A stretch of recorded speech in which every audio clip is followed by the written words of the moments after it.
Marilah kita berdoa. Kasih karunia dan damai sejahtera dari Allah, Bapa kita, dan dari Tuhan Yesus Kristus, kiranya menyertai kamu sekalian. Amin.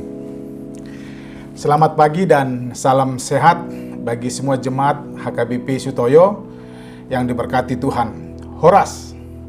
Sejenak kita akan mendengarkan firman Tuhan yang menjadi kekuatan rohani kita dan yang akan menyemangati dan menyertai kita dalam menjalani satu hari ini, Jumat 9 April 2021, yang tertulis pada surat Rasul Paulus ke Jemaat Filipi pasal 3 ayat 21 tertulis demikian. Yang akan mengubah tubuh kita yang hina ini sehingga serupa dengan tubuhnya yang mulia, menurut kuasanya yang dapat menaklukkan segala sesuatu kepada dirinya. Paubaon na do daging tanah leaon, gabidoson daging na nasangapi. Hobar tu hagugoon nai, ay tarpatud dukosado saluhu na tu ibana. Demikian firman Tuhan. Jemaat Tuhan yang diberkati, surat Paulus kepada jemaat di Filipi atau yang sering disebut dengan surat Filipi adalah salah satu tulisan atau kitab dalam Perjanjian Baru yang merupakan surat kiriman Rasul Paulus untuk jemaat Kristen yang ada di kota Filipi saat itu. Surat ini dikelompokkan sebagai surat-surat dari penjara karena ditulis dan dikirimkan oleh Paulus dari penjara bersama-sama dengan surat Paulus kepada jemaat Efesus, Kolose, dan Filemon. Walaupun kala itu Paulus berada di penjara, namun hal itu tidak membuat dia diam dan pasrah akan keadaan yang dialaminya. Panggilan sebagai rasul atau menjadi pengikut Kristus memunculkan semangat yang luar biasa baginya untuk menyampaikan kabar baik dan mengingatkan orang-orang Kristen mula-mula yang saat itu sedang menghadapi banyak tantangan dan cobaan, seperti yang dialami jemaat di Filipi. Saat itu mereka menghadapi tantangan iman yang sangat mengganggu, yaitu dengan hadirnya kelompok yang mengaku bagian daripada ajaran Kristen, yaitu ajaran Gnostik. Padahal, ajarannya sangat tidak sejalan dengan ajaran Kristus. Gnostik adalah gerakan keagamaan yang beraliran sinkritisme dengan mencampurkan ajaran dari berbagai agama yang intinya mengajarkan bahwa manusia pada dasarnya adalah jiwa yang terperangkap di dalam alam semesta yang diciptakan oleh Tuhan yang tidak sempurna.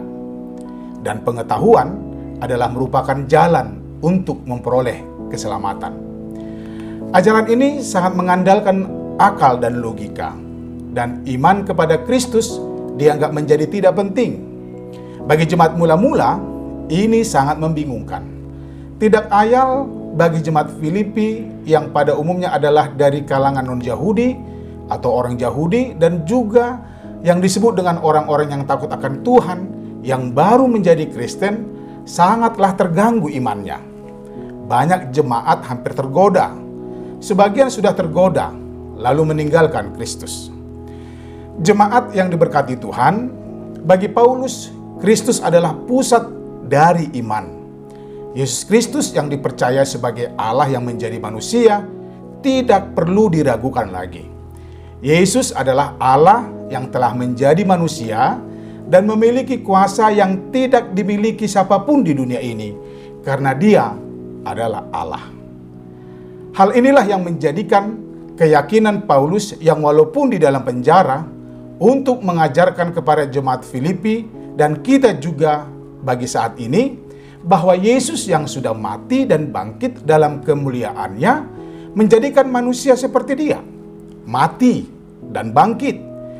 Manusia semua akan mati, termasuk kita. Akan tetapi, kita yang percaya kepadanya akan diubahnya menjadi seperti Dia bangkit dari kematian. Sehingga dalam Dia, orang yang mati akan bangkit seperti Dia yang sudah bangkit oleh karena kuasanya. Bagi Tuhan, tiada yang mustahil. Jemaat Tuhan yang baik, apa yang dikatakan melalui firman Tuhan hari ini mengajak kita untuk selalu hidup dalam keoptimisan, semangat, dan jangan pernah ragu untuk percaya kepadanya yang sudah bangkit. Sama seperti Paulus, walaupun mengalami penderitaan, sengsara, dan pergumulan dalam penjara, dia tetap memiliki semangat rohani untuk membantu jemaat Filipi yang sedang mengalami banyak pergumulan. Melalui Yesus yang sudah bangkit, iman kita kepadanya menjadikan kita mampu dan penuh semangat untuk berbuat apapun asal untuk kebaikan dan kemuliaan namanya. So, Yesus sudah bangkit. Kebangkitannya akan menyemangati kita dalam pekerjaan yang baik. Tuhan memberkatimu. Amin. Kita berdoa. Ya Bapa yang baik, terima kasih buat anugerah dan kasih-Mu yang kuterima pagi ini. Berilah kepadaku semangat untuk melakukan kebaikan kepada siapapun. Mampukan aku untuk lebih baik dan selalu baik dalam setiap aktivitasku hari ini. Terima kasih Bapa. Amin. Selamat pagi, Amang Ginang.